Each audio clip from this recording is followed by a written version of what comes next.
வணக்கம், நான் சுகந்தி, யோகா ட்ரைனர். இன்னைக்கு நிறைய பேர் கேட்டிருந்த ஒரு வீடியோ தான் பார்க்க போகிறோம். ஞாபக சக்தியை எப்படி அதிகரிக்கணும்?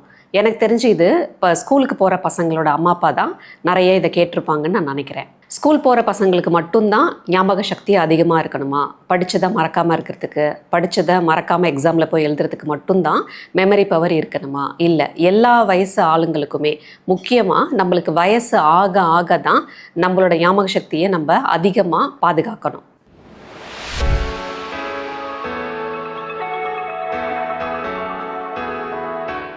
நம்ம நிறைய பேரை பார்த்துருக்கோம். ஒரு 50-60 வயசானோடனேயே நிறைய விஷயம் மறந்து போகிறது, 70 வயசு ஆகும்போது அல்சைமர் மாதிரி மறதி சம்பந்தமான வியாதிகள் வர்றது, இதெல்லாமே நம்ம பார்க்குறோம். அப்போது ஸ்கூல் போகிற பசங்களுக்கு படித்தது ஞாபகம் இல்லைன்னா மார்க் கம்மியாக வருங்கிறது மட்டும்தான் பிரச்சனை.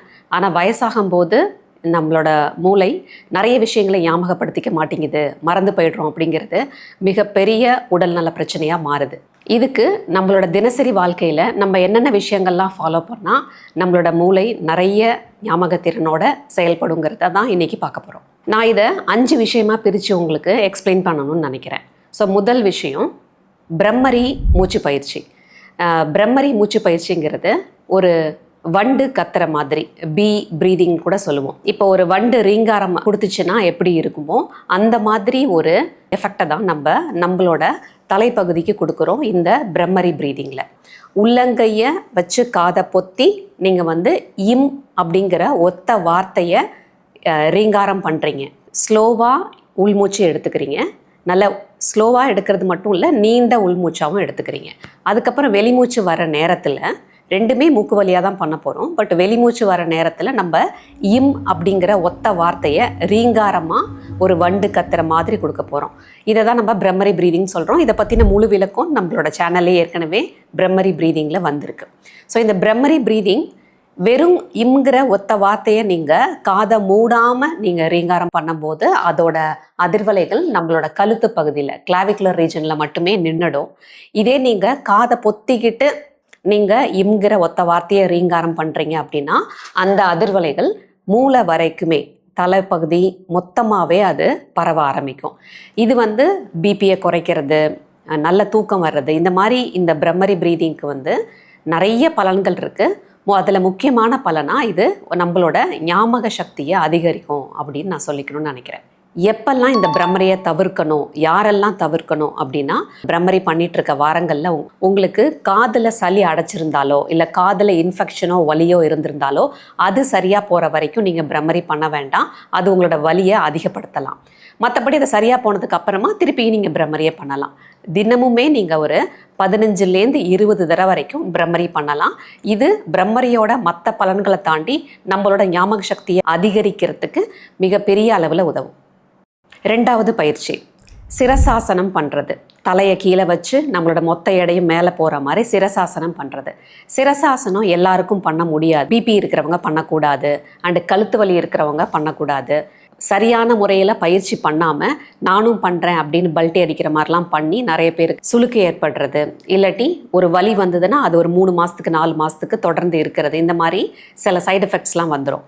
ஸோ அப்போ ஆக்சுவல் சிரசாசனா பண்ணாமல் அதை மாடிஃபைடு வேர்ஷனில் பண்ணி, சிரசாசனால் எந்த அளவுக்கு தலைக்கு ரத்த ஓட்டம் போகுமோ அதே அளவுக்கு ரத்த ஓட்டம் போகும். ஆனால் எல்லாருமே பண்ணக்கூடிய ஒரு சிம்பிள் ஃபார்மில் இதை நீங்கள் பண்ணிக்கலாம். இந்த சிரசாசனா பண்ணுறதுனால தலைக்கு ரத்த ஓட்டம் அதிகமாக பாயுங்கிறத தாண்டி நம்மளோட மூளையில் இருக்கிற மொத்த நியூரல் கனெக்ஷன்ஸும் பெட்டராக செயல்பட ஆரம்பிக்கும். அதனால் நம்மளோட ஞாபக சக்தி அதிகரிக்கும். 3வது விஷயமா நான் சொல்லணும்னு நினைக்கிறது, இந்த சிரசாசனாவை தவிர வேறு எந்த ஒரு 6 ஆசனங்கள் நீங்கள் தினசரி வாழ்க்கையில் பயிற்சி பண்ணும்போது அது நம்மளோட ஞாபக சக்தியை அதிகரிக்குங்கிறது தான். ஸோ முதல் ஆசனம் விருக்ஷாசனம். நம்ம ஒத்த காலில் நின்று ப்ராக்டிஸ் பண்ணுறது. கொஞ்ச நேரம் வலது காலை தூக்கி வச்சு, அதுக்கப்புறம் இடது காலை தூக்கி வச்சு, நம்மளோட கண் பார்வை அங்கே இங்கே அசையாமல் நம்ம கண்ணுக்கு நேராக ஒரு புள்ளியை தொடர்ந்து பார்த்துக்கிட்டே இருக்கிறது. ஸோ கண் அசைவு இல்லாமல் நீங்கள் நம்மளோட கண் ஒரே இடத்த பார்த்துக்கிட்டே இருக்குது. அப்போ நம்ம விருக்ஷாசனால சில மாதிரி நிற்கிறோம் அப்படிங்கிறது நம்மளோட உடம்புல பேலன்ஸை அதிகரிக்கிறது மட்டும் இல்லை, நம்மளோட மெமரி பவரையும் அதிகரிக்கும். 2வது ஆசனம் சிசு ஆசனம். இதை நீங்கள் 6 ஆசனங்களில் கடைசி ஆசனமாக வச்சுக்கலாம். ஆனாலுமே உங்களுக்கு எப்பெல்லாம் நேரம் கிடைக்குதோ அப்பெல்லாமே நீங்கள் சிசு ஆசனம் பண்ணுறது, நெத்தியை தரையில் வச்சு கைகளை நீட்டி தலையை நல்லா தரையோடு வச்சு கொஞ்ச நேரம் அந்த தலைக்கு ரத்த ஓட்டம் பாயறத நிதானமாக நீங்கள் கவனிக்கலாம். 3வது ஆசனம் சேத்து பந்தாசனா. நீங்கள் ஒரு தடவை இடுப்பை தூக்கி இறக்கும் போதும் உங்களுக்கு ரத்த ஓட்டம் கழுத்துக்கும் தலைக்கும் பாயறதை நீங்கள் உணரலாம். இதுவும் ரொம்ப நல்ல ஆசனம். 4வது பச்சிமோத்தனாசனா.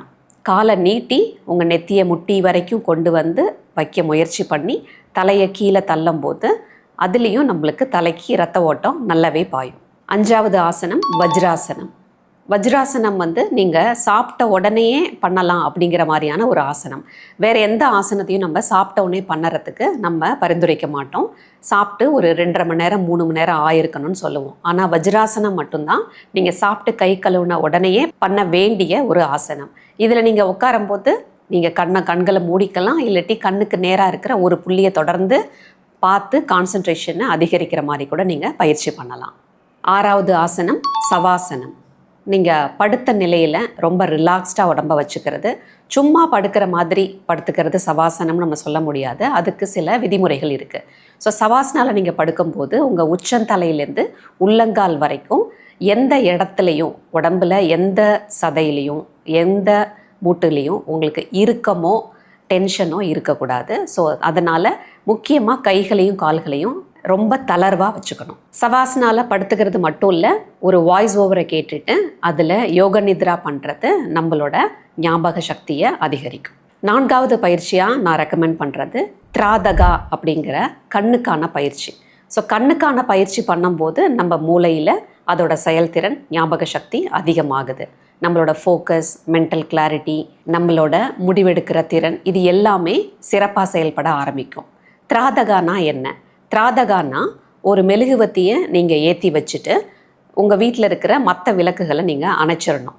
மெழுகுவத்தி வெளிச்சத்தை தவிர வேறு எந்த வெளிச்சமும் அந்த ரூம்குள்ளே இருக்கக்கூடாது. நீங்கள் இரவில் பயிற்சி பண்ணுறது ரொம்ப நல்லது. எந்த ஒரு சூரிய ஒளியோ ஜன்னல் வழியாவோ கதவு வழியாவோ உள்ளே வர்றதுக்கு வாய்ப்புகள் கம்மி. ஒருவேளை நீங்கள் பகலில் திராதகா பயிற்சி பண்ணுறீங்க அப்படின்னா உங்களோட ஜன்னல் வழியாவோ கதவு வழியாவோ எந்த ஒரு சின்ன வெளிச்சமும் உங்கள் வீட்டுக்குள்ளே வராத மாதிரி நீங்கள் ஸ்க்ரீன் எல்லாம் க்ளோஸ் பண்ணிவிட்டு உங்களோட வீட்டை மொத்தமாக இருட்டாக்கிடணும். அந்த இருட்டுக்கு நடுவில் நீங்கள் ஒரு மெழுகுவத்தியை ஏற்றி வச்சு நீங்கள் திராதகாவை பயிற்சி பண்ண ஆரம்பிக்கலாம். ஸோ இதுக்கு எப்படி பயிற்சி பண்ணணும்? நீங்கள் மெழுகுவத்தியை ஏற்றி வைக்கும்போது அதோட ஒளி உங்களோட கண்ணுக்கு நேராக இருக்கணும். நீங்கள் குனிஞ்சு மெழுகுவத்தியை பார்க்குற மாதிரியோ இல்லை நிமிந்து மெழுகுவத்தியை பார்க்குற மாதிரியோ இல்லாமல் உங்கள் கண்ணுக்கு நேராக அந்த மெழுகுவத்தியோட ஒளி இருக்கணும். இதை நீங்கள் கண் சிமிட்டாமல் பார்க்கணும். பொதுவாக நம்மளுக்கு கண் சிமிட்டாமல் பார்க்க முடியாது. கொஞ்சம் நேரத்துலேயே நம்ம கண்ணை சிமிட்டிடுவோம். இந்த பயிற்சியே கண் சிமிட்டாமல் நீங்கள் அந்த மெழுகுவத்தி ஒளியை பார்த்துக்கிட்டே இருக்கிறது தான். ஸோ கண் சிமிட்டாமல் பார்க்கும்போது என்ன ஆகும்? கொஞ்சம் நேரத்தில் கண்ணில் தண்ணி தேங்க ஆரம்பிக்கும், தண்ணி வலிய ஆரம்பிக்கும். இருந்தாலும் நீங்கள் கண் சிமிட்டாமல் பார்த்துக்கிட்டே இருக்கணும். ஒரு அளவுக்கு தான் முடியும். அதுக்கப்புறம் ஏதாவது ஒரு நேரத்தில் நம்மளுக்கு லைட்டாக கண் சிமிட்டிடும், பரவாயில்ல. திரும்பவும் நீங்கள் கண்ணை நல்லா விரித்து வச்சு திரும்பவும் கண் சிமிட்டாமல் அந்த ஒளியை பார்த்துக்கிட்டே இருக்கணும். இது நம்மளோட கண்களோட பார்வை திறனை அதிகரிக்கிறது மட்டும் இல்லை, கண்களை நல்லா சுத்தப்படுத்தி நம்மளோட ஃபோக்கஸை ரொம்பவே அதிகப்படுத்தும். இது நம்மளோட ஞாபக சக்தியை அதிகரிக்கும். 5வது விஷயமா நான் பரிந்துரைக்கிறது தினசரி வாழ்க்கையில் நம்ம பண்ணுற யோக பயிற்சி.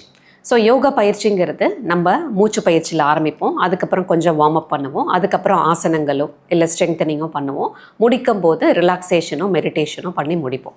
ஸோ இது ஒரு 45 நிமிஷத்துலேருந்து 1 மணி நேரம் வரைக்கும் தினசரி பண்ணுற ஒரு ரொட்டீன் ஆஃப் யோகா ப்ராக்டிஸ். இதை நீங்கள் தினசரி வாழ்க்கையில் பண்ணும்போது நம்மளோட ஸ்ட்ரெஸ் ஹார்மோன் குறைஞ்சு ஹாப்பி ஹார்மோன் அதிகரிக்கிறது மட்டும் இல்லை, நம்மளோட ஃபோக்கஸ் அதிகமாகும், நம்மளோட ஞாபக சக்தி அதிகமாகும். பொதுவாக நம்ம எந்தெந்த விஷயங்களில் பெருசாக ஞாபகத்தில் வச்சுக்கிறோம் நீங்கள் யோசிச்சு பார்த்தீங்கன்னா, நம்ம வாழ்க்கையில் தாக்கத்தை ஏற்படுத்தின விஷயங்கள், அது நல்ல தாக்கமாக இருக்கலாம், கெட்ட விதமான தாக்கமாக இருக்கலாம். 20 வருஷத்துக்கு முன்னாடி நம்மளை ஒருத்தங்க திட்டிருப்பாங்க, நம்மளை யாராவது காயப்படுத்தியிருப்பாங்க. இப்போ கூட நேத்தி நடந்த மாதிரி எப்படி ஞாபகத்தில் இருக்குது, நம்ம அதை நிறைய தடவை திருப்பி ஞாபகப்படுத்தி யோசிச்சிருப்போம். இதே மாதிரி தான் நல்ல விஷயங்களும். நம்ம கூட யாராவது ரொம்ப சந்தோஷமாக இருந்திருப்பாங்க, நம்மளோட ஸ்கூல் டேஸில் நிறைய சந்தோஷமாக சிரித்து பேசியிருப்போம். எதை நம்ம அடிக்கடி ஞாபகப்படுத்திக்கிறோமோ, அது நல்ல விஷயமோ கெட்ட விஷயமோ, நேத்திக்கு நடந்த மாதிரி மனசில் பதிஞ்சிடுது. இதே மாதிரி தான் நம்ம படிக்கும்போது ஸ்கூல் பசங்களுக்கு மெமரி பவர் நிறையா இருக்கணும் அப்படிங்கிறது பெற்றோர்களுக்கு ஒரு பெரிய கவலையாக இருக்குது. அவங்க அதை மனப்பாடம் பண்ணாமல் புரிஞ்சு படிக்கிறாங்க, பிடிச்சி படிக்கிறாங்க அப்படின்னா அது அவ்வளோ சீக்கிரத்தில் மறக்காது. நம்மளோட வாழ்க்கையிலையும் அப்படி தான். நீங்கள் எதை அடிக்கடி ஞாபகப்படுத்திக்க நினைக்கிறீங்களோ அது நல்ல விஷயங்களாகவே இருக்கட்டும். அது உங்களோட ஞாபக சக்தியை அதிகரிக்கும். நன்றி, வணக்கம்.